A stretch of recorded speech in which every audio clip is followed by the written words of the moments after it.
Episode 1, Charlie by Revlon. Recording date April 21st, 2023, 10:02 a.m. Eastern Standard Time. There's a fragrance that's here today and they call it Charlie. A different fragrance that thinks your way, yeah, they call it Charlie. Kinda young, kinda now, Charlie. Kinda free, kinda wild. Kinda free, kinda wild. Kinda free, kinda wild. Charlie, kinda fragrance that's gonna stay and it's here now. Charlie. Charlie by Revlon, a most original fragrance. The word is woke, but what do conservatives think it means? Would you mind defining woke? Because it's come up a couple times and I just want to make sure we're on the same page.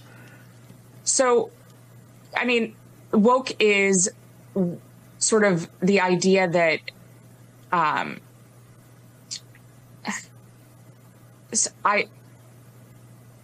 this is going to be one of those moments that goes viral. I mean, woke is something that's very hard to define, and we've spent an entire chapter defining it. It is sort of the understanding that we need to totally reimagine and redo society in order to create hierarchies of oppression. Hard to define. Redo society. Something about oppression. Bethany Mandel is a conservative commentator and an author who has studied wokeism and written, in her estimation, entire chapters on it. And yet, sure, it is tricky.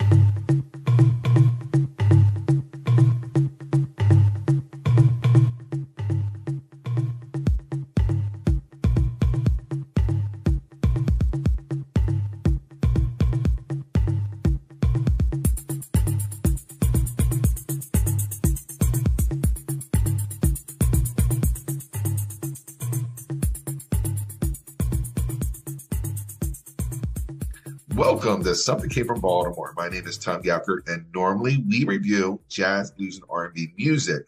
But today, we fall off the tracks for a limited run chat with an anthropologist and social activist, Laurie Greene.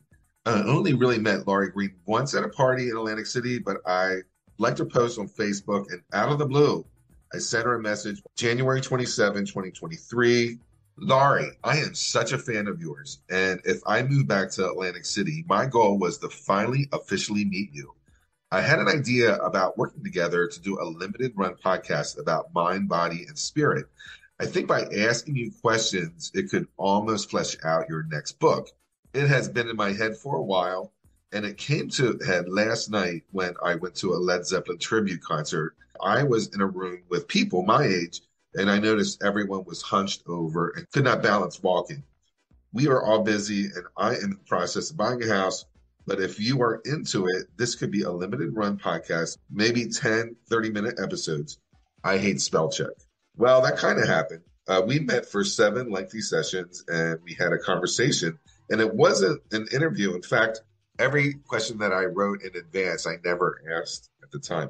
The topics we went through is racism, and activism, and relationships. And what does woke mean? Laurie Greene is an associate professor of anthropology at Stockton University in New Jersey, where she has taught since 1986. She is the founder chair of the LGBTQ Youth Safe Space Initiative at Stockton University and an advocate for local LGBTQ community, and author of Drag Queens and Beauty Queens, Contesting Femininity in the World's Playground.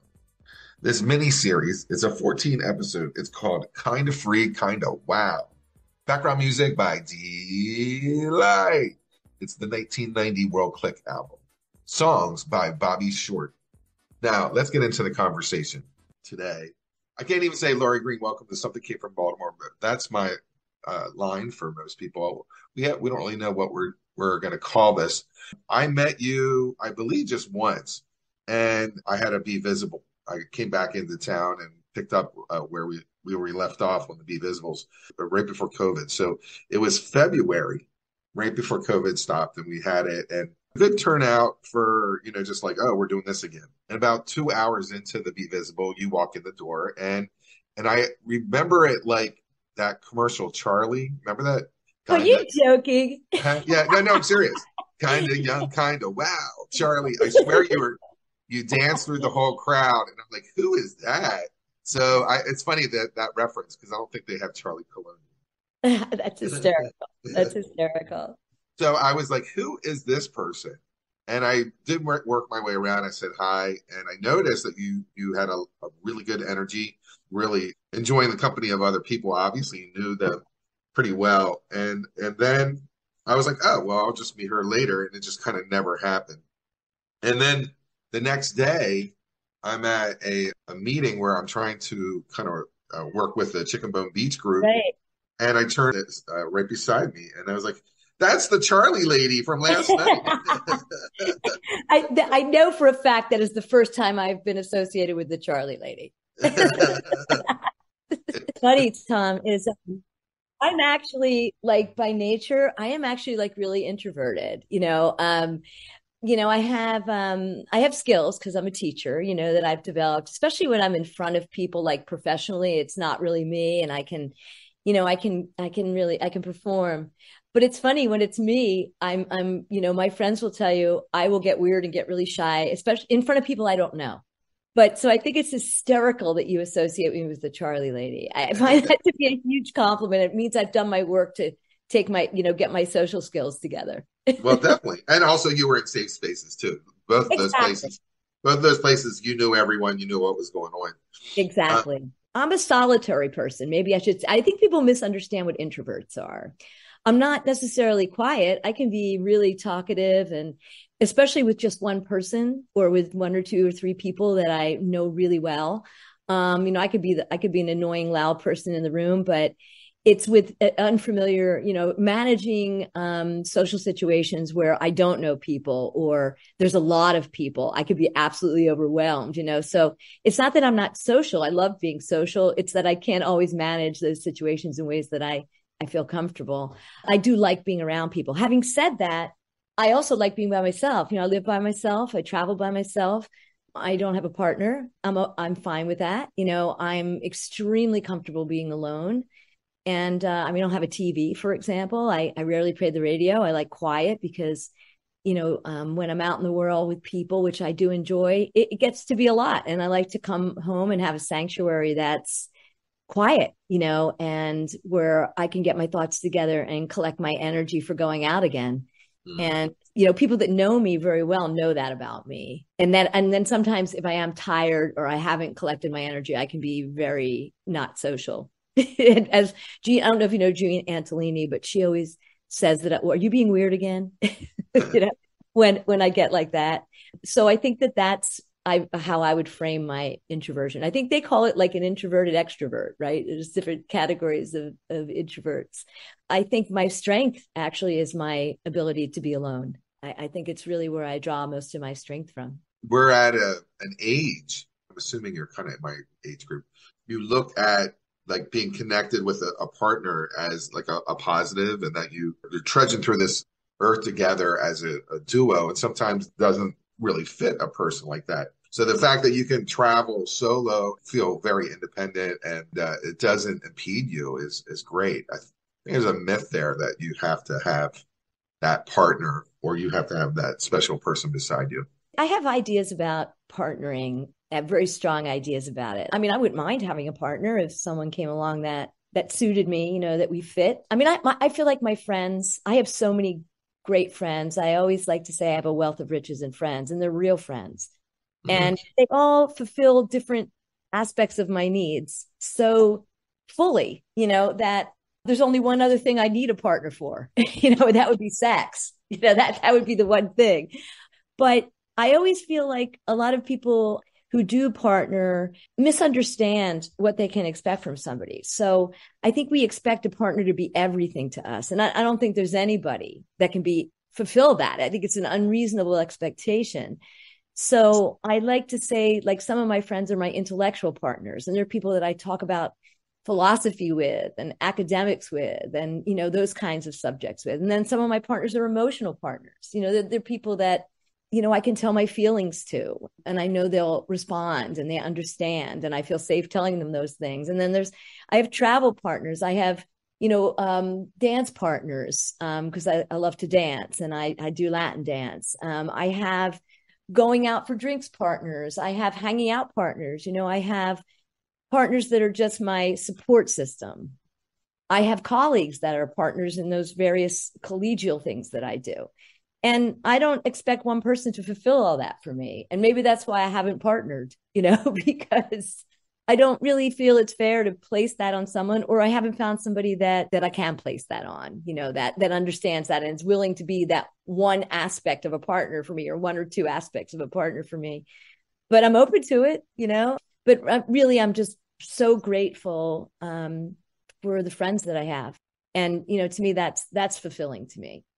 That is a great way of describing like friendships, and you're getting energy from each person or different types of people in your area. I'm a big music guy, so I go to concerts. So I do have friends that we just see concerts together. And then I have guys that I will call up who I just want to joke with. So I'm very sarcastic and goofy. I'm just trying out my material, with them. And they understand what I'm doing. They're like bouncing back ideas. I'm like, we should be writing this stuff down. In my case, I've been single. I was a serial relationship guy I've been single 8 years. And I think after my second relationship, went to codependent workshops. And I was like, oh, I'm a codependent. It's just basically I get lost in the relationships of what their expectations are.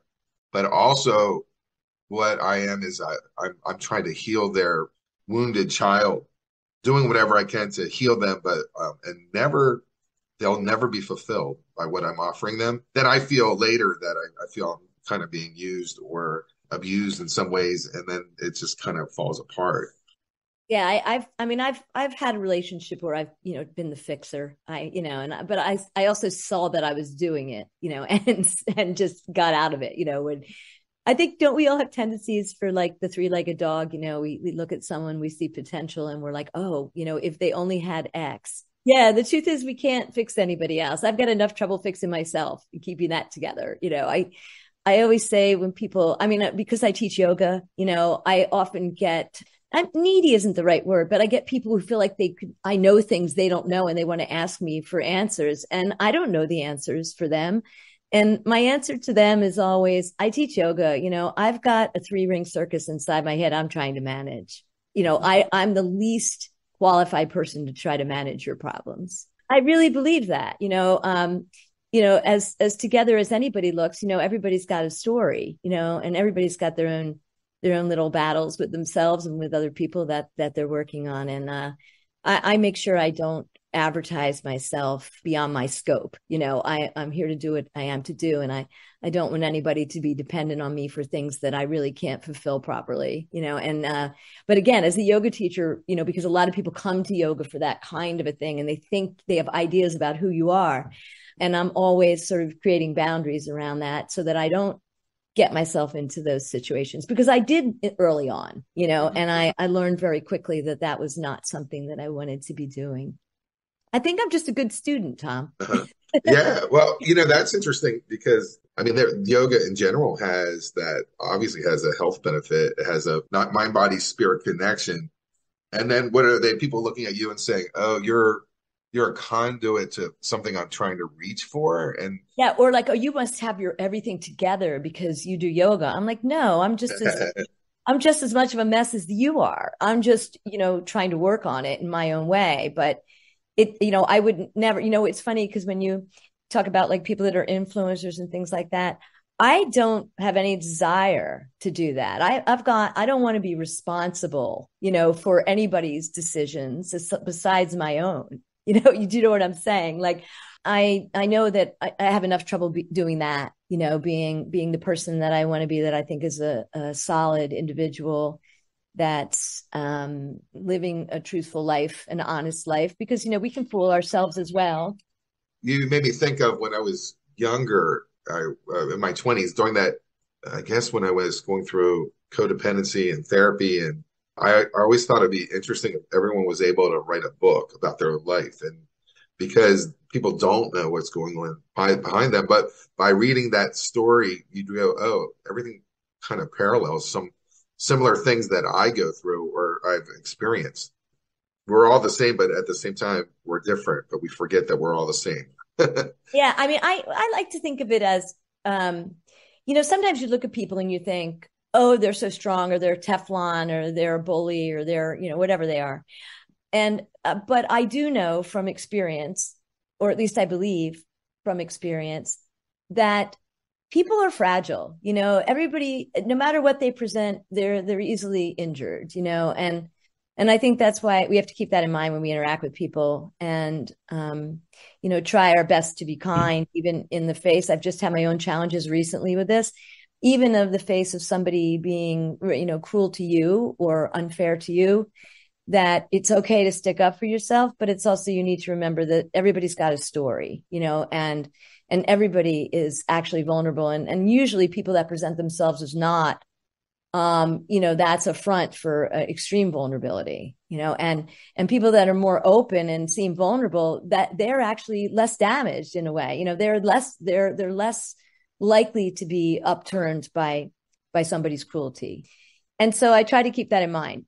Sometimes often, I shouldn't say sometimes, often, usually it's a hard struggle when someone's not being kind to you, or you don't like them in particularly, to remember that they've got a story as well, and remind yourself of that, and know there's probably some struggle going on there that you have no idea about. And, best to get your point across and defend and, stick up for yourself, obviously, but also to try to do that as honestly and with some kindness, as you possibly can. We are in a really weird state right now, just in the world, where what you had said is pretty intense. It's a particular challenge right now, isn't it? It's a particular challenge. Just for an example of how I feel we're very disconnected, even though, is that I just bought a house. I've been in this house for a month and a half.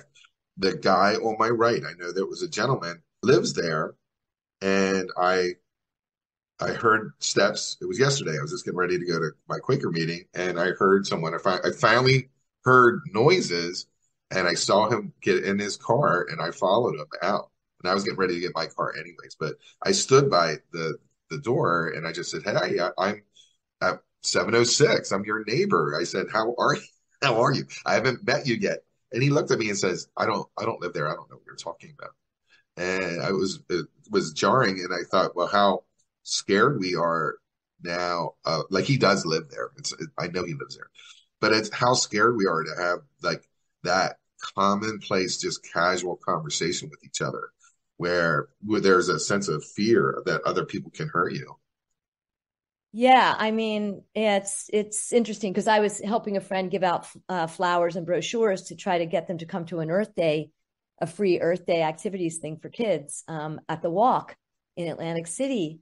I guess that was on Saturday, right? Earth Day celebrations. And and we're trying to give people flowers, and nobody wanted, people were like, "Do you want a free flower?" And we're just handing it to them. No. So I guess everybody thinks you want something is really what it is, right? The idea that someone could just make a gesture is not something that we sort of believe anymore. We think they have some ulterior motive, or they want something from us, or it's just general lack of trust, right, of other people, especially people we don't know. And I do think it's part of this particular climate of animosity and this rift that we have, particularly in this country. And I do find that that's been escalated a bit. But I also find, because of that, if you can, stand with them for a moment and go, "Oh, we're just giving out flowers because it's Earth Day. And, here's a brochure for the crop store in the corner. It's a food insecurity hub. And, we have vegetables. You can use WIC there. There's free activities. The doors are always open. We give classes on nutrition." And if you could actually engage them to talk, their whole demeanor changed. And they took the flower. And I don't think that's just a metaphor. I think that's the case as well for other interactions in the world. If we could just sort of break through that and give them a moment to actually look at who we are and what we're saying. Not that that's easy, Tom. I do think that people are wanting that. They want to have that interaction. They just don't know who to trust right now. And it makes me sad, but I do think it's the case. Yeah, I believe we're social animals, and with COVID and with the Trump administration, we've created something where we're allowed to not look at everyone as a team. We're all kind of like separate now, just like on Facebook, which I'm not a big fan. I have to promote my show. I used it as a teaching moment. I was trying to teach people that, maybe we're not in a good space right now. Maybe this isn't where we should be at. And then I stopped. But even before I did that, I went through the whole Facebook page. And as soon as someone sent something was really kind of, out there or like I basically pro-Trump, I blocked them. So I went through and purged everyone that I thought that could potentially upset my balance. And then I tried to correct people who was left. And then I gave up and I said, I don't think this isn't going to get me anywhere. This is not going to do anything. I use Facebook as a teaching moment, but I'm a teacher, so, it's natural for me. I work out some of my thoughts when I'm doing research or, when I travel, I'm doing research. So I work out some of my thoughts for what I'm experiencing and what I'm learning from it on Facebook. And I try to frame it in a simple way where people can, learn with me, because I'm in the process of learning. And I see that because people say to me, they'll ask me questions, like these very deep questions about things. And I'm like, I just got here, I was only there 2 weeks. I only know this much, but that's a great question. But this is why I travel. And, I tell them that. And I feel like I'd like to encourage people to travel instead of be tourists, and understand that you can't really experience a place in the context of a tourist industry, because the tourist industry is the same worldwide. And that if you really want to meet a culture and a people and understand them, you actually have to go make yourself vulnerable and put yourself out there to meet people, like just everyday people, not important people, just walking on the street or at something you're going to see and go to things that everyday people go to. And I get high when I do this. I love what I do so much. And I was telling a friend who's an artist this on Saturday. She said, "Oh, I saw your trip and it looked like you had an amazing time." And I said, "Kara," I even talking about it, I get high. Like I'm high when I'm out there. It just makes me so happy to be doing this. And she's like, "That's just like what art does to me when I'm making art. We all have our own thing." To me, it's just, maybe it is because I'm an introvert, when I can experience another person and really get to know them, like someone I'll never see again, maybe, probably, somebody I don't know, somebody who's out of my comfort zone where I don't know anything. I don't know the rules. It's like I put myself in the worst position an introvert could be in. I don't know the language. I don't know the rules for doing this. And then I just allow myself to be like the town idiot, and they teach me things, because I'm saying, tell me, is this right? And it just makes me high. And I do think it has something to do with my temperament, because I think we tend to go towards things that scare us or that we feel we haven't conquered yet. And I think that's why I love traveling by myself. I can't do it with someone else. It has to be just me out there. So I'm the only one that can do it. Nobody else can ask for directions, Nobody else can figure out how to get out of this situation. Nobody else can, make an entree with an individual that looks interesting, and when you have a question, I have to do it myself. And when I'm successful at it, which somehow I always am 90% of the time, I guess it gives me a sense of accomplishment that I crave, and that makes me feel like I'm growing and I'm getting somewhere, as a person. And then I like to share that on Facebook, because in a simple way that the people can understand, not in an academic way, largely. And I find that people really do relate to that other people want that. They want to understand things.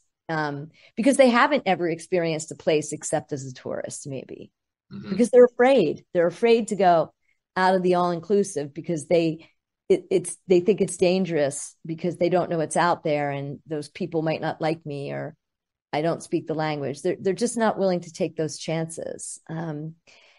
There's one of my Facebook friends, I don't really know her well in particular, who always ask me like 100 questions. So did you have a hotel? Like, did you know where you were staying the first night you were getting there? Or did you have a driver? Or did you take a bus? Like, how'd you figure out how to do that? Like, just a million questions. And I say, I just went online, or I walked around and I saw a sign and I followed it. Or I feel like my modus operandi is always the wanderer. I wander and I see what happens. And I don't really have a huge amount of plans. I have a template. I might have one thing I know I want to do, or I might have a skeleton of a general schedule of when I have to be at one place or another. But other than that, I wake up in the morning and I just walk.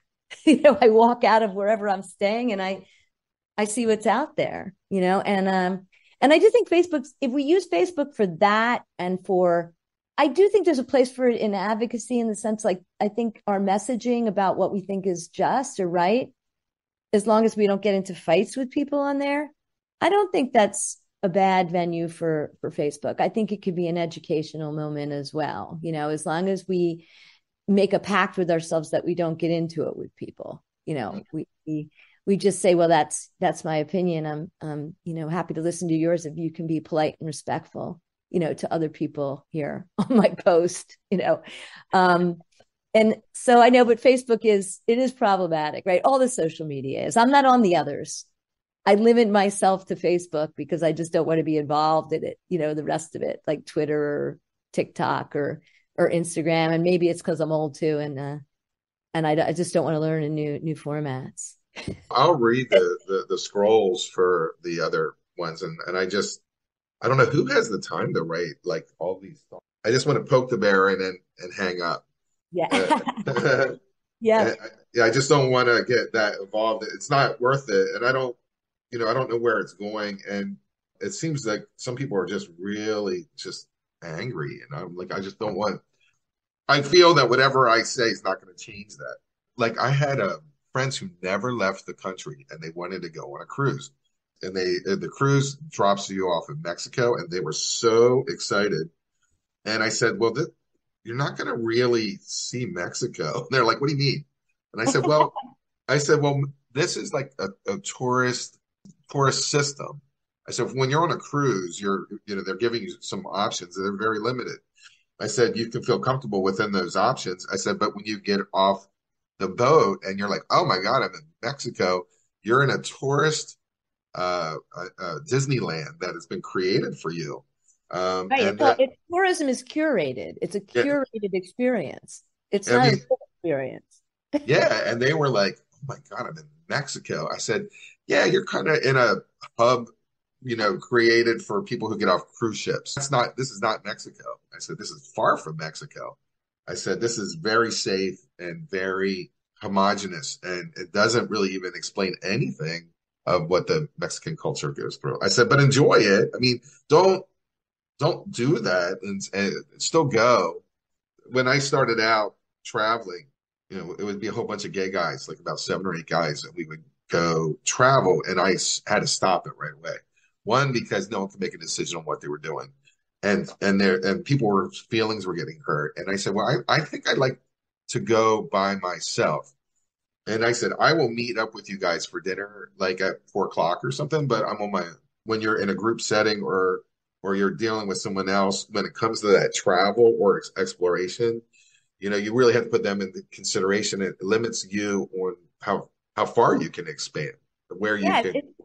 It's just like a relationship, right? There's a negotiation involved, and you have to consider, and the more people, the more difficult it is. Oh my God. Yeah.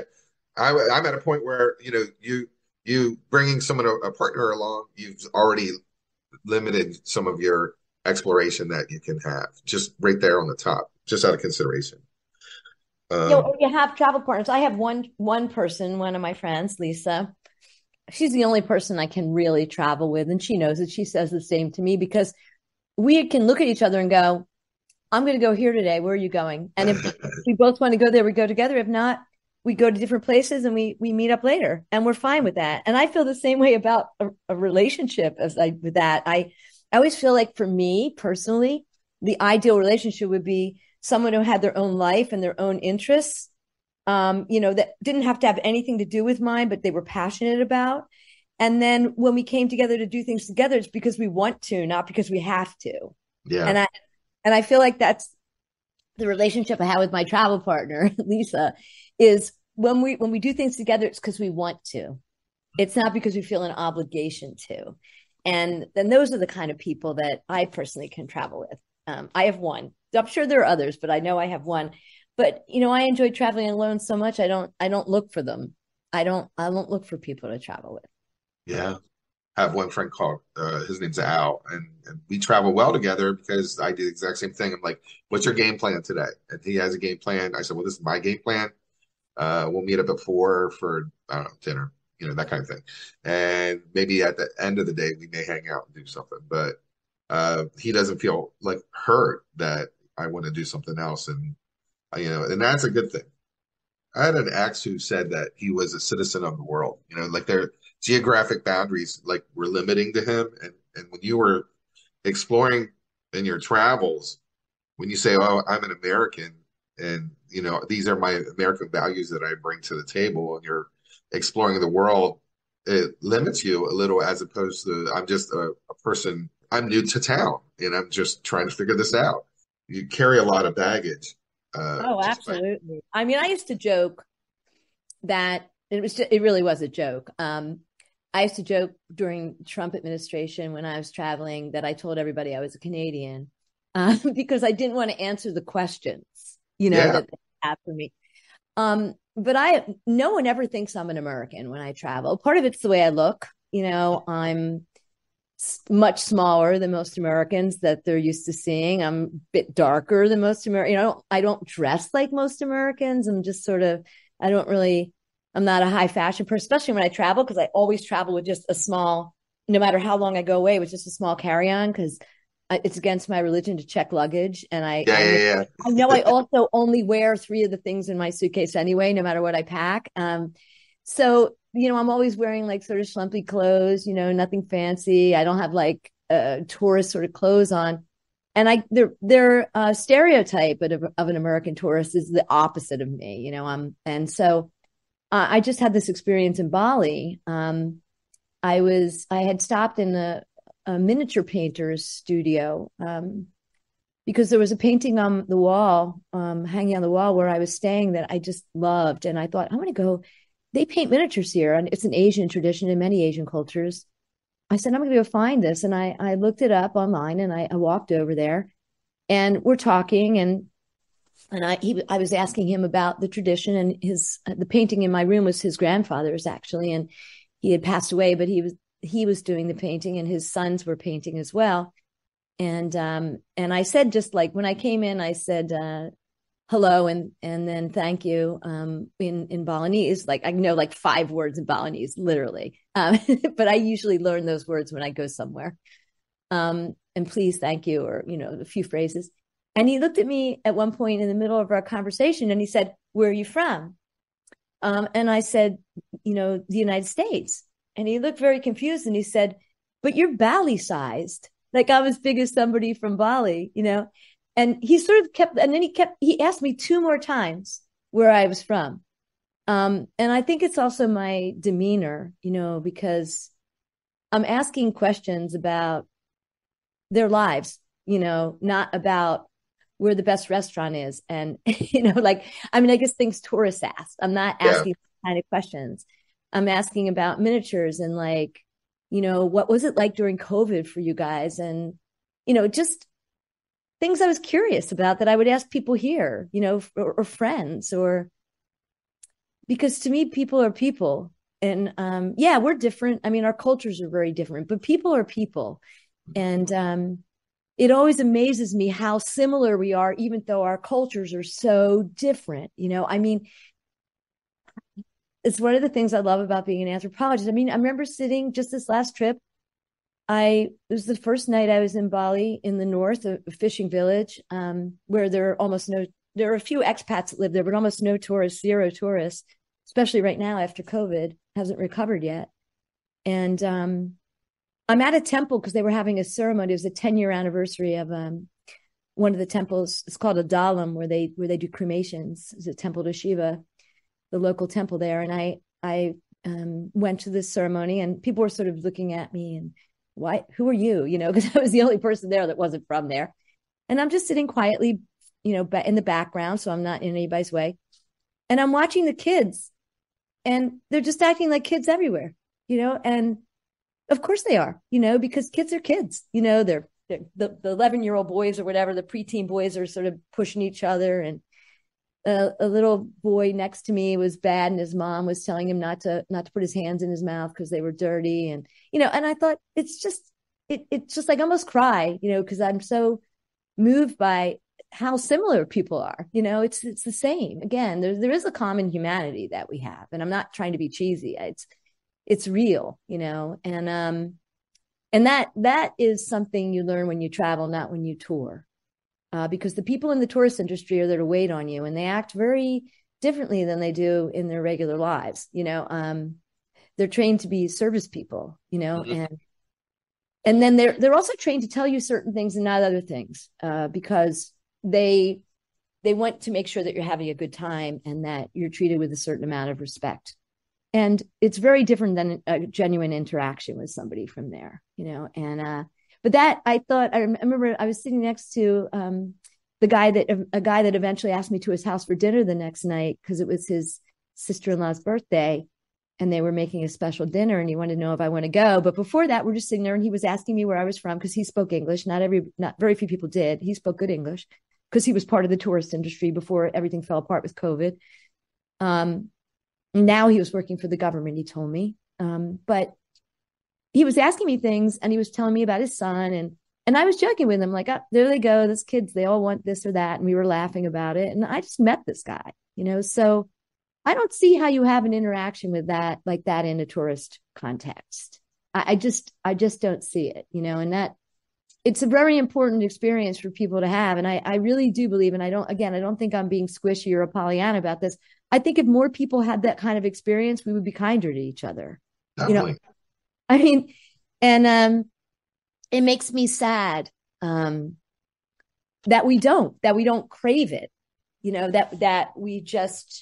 that we don't crave it. That's all. It makes me sad, because I find it to be so fulfilling, like it feeds me to have these experiences. And I had a real realization this time when I went, because I was trying to articulate in my mind why it is I love being the only person from somewhere, that outsider, and I remember one of my friends, my friend Paige, who's Black, she was talking about an argument she was having with a white person that she knew, who's a friend.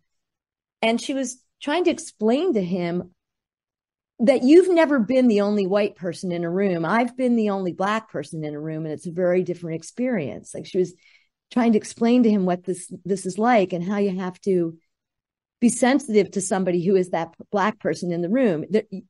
You can say you don't see color, but they feel it. You know what I mean? And I realized after she had told me that's why I love doing this. I like being the only quote unquote white person in the room. It could be anything, the only whatever person in the room. Oh my God, I agree with you. All right, so we're under a minute, so we're gonna stop this one and go to the stop. Okay. So now we go to the next one, right? Yeah. All right. Okay, I'll see you later.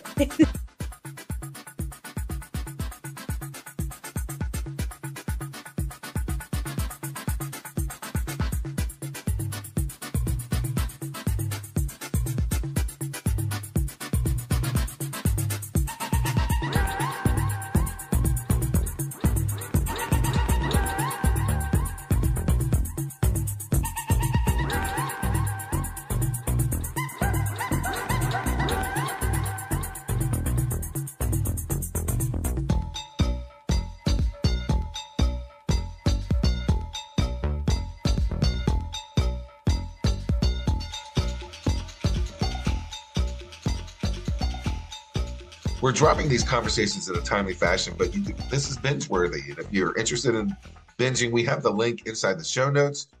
The podcast is going to be called Kinda Free, Kinda Wow, and it's available to binge. You don't have to wait. Why would you? End of episode. Next episode, Alanis Morissette at a Starbucks.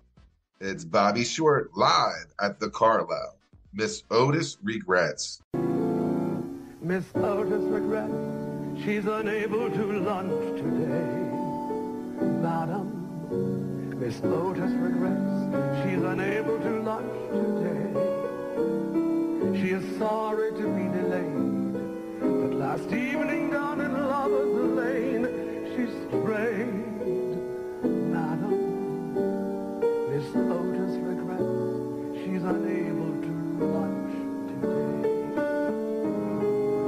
When she wakened to find her dream of love had gone, madam, she ran to the man who had led her so far astray, and from under her velvet gown she drew a gun and shot her lover down. Madam, Miss Otis regrets she's unable to lunch today. When the mob came and got her and dragged her from the jail, madam, they strung her to the old willow across the way. And the moment before she died, she lifted up her lovely head and cried. Madam, Miss Otis regrets she's unable to lunch today. That may be a party.